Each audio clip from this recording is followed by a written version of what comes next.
Sekali lagi saya mengucapkan terima kasih atas perhatian rekan-rekan media. Saya perlu sampaikan bahwa saya menjadi hakim mulai 1985 itu sudah menjadi calon hakim sampai sekarang, jadi udah 30 sekian tahun.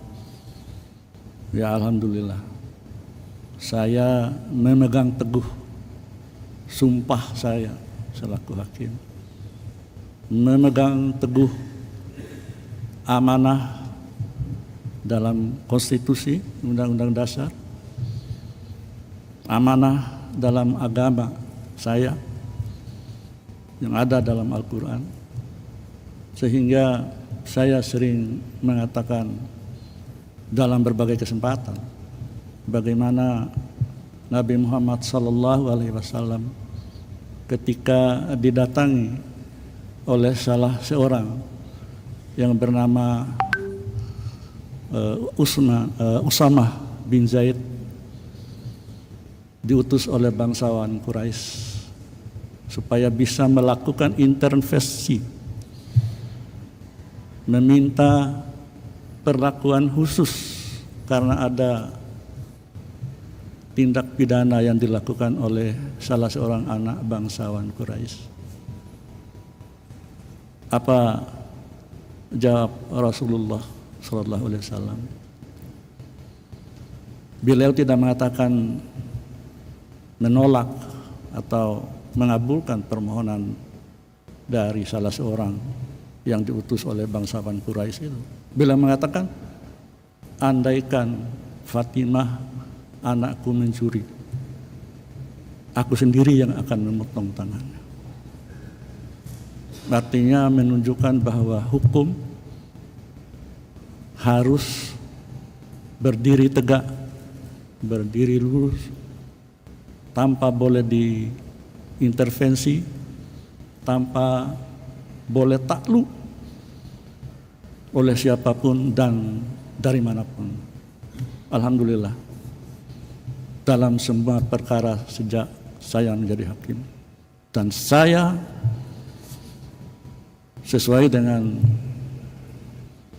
ira-ira dalam sebuah putusan, sama putusan yang di Mahkamah Agung. Jadi saya itu hakim konstitusi yang berasal dari Mahkamah Agung. Ira-ira putusannya sama dengan di sini, demi keadilan berdasarkan ketuhanan yang Maha Esa. Jadi putusan itu selain bertanggung jawab kepada bangsa, negara, masyarakat, tetapi yang paling utama adalah bertanggung jawab pada Allah Subhanahu wa Ta'ala, Tuhan yang Maha Kuasa. Dalam sebuah perkara apapun, itu yang saya lakukan, alhamdulillah sampai hari ini. Terkait dengan pertanyaan rekan-rekan ataupun berita yang sudah begitu luas, luar biasa, masalah konflik kepentingan dan sebagainya. Nah, rekan-rekan dipersilakan untuk membaca, mengkaji putusan Mahkamah Agung nomor 004/PUU _1/2003. Mulai dari situ kawan-kawan sekalian bisa mencermati apa sih makna konflik kepentingan, konflik of interest terkait dengan kewenangan Mahkamah Konstitusi.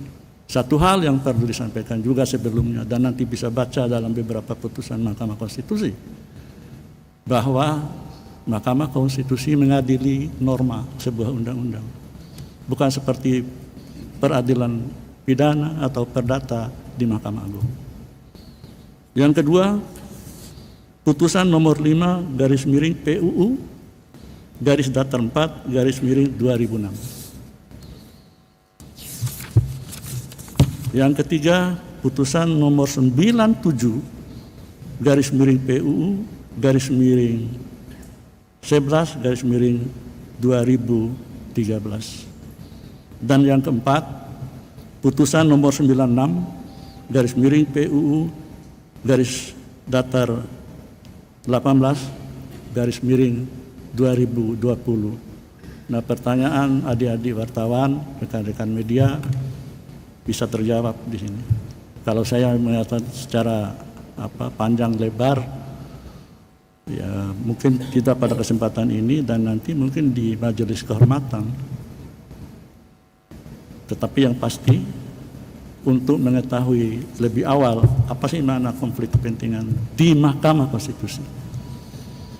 Kalau pertanyaan itu diajukan ke misalnya hakim pengadilan negeri, pengadilan tinggi, Mahkamah Agung, atau semua peradilan yang berada di bawah Mahkamah Agung selain dari peradilan umum, ya peradilan agama, pengadilan tun, peradilan militer.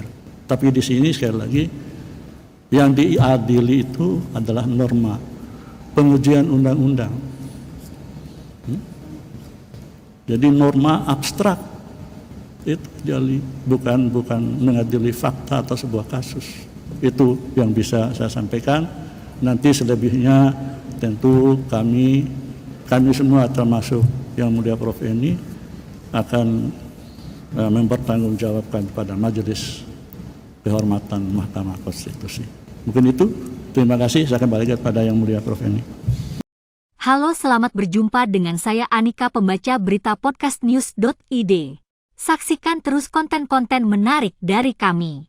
Jangan lupa subscribe, like, dan komen. Terima kasih.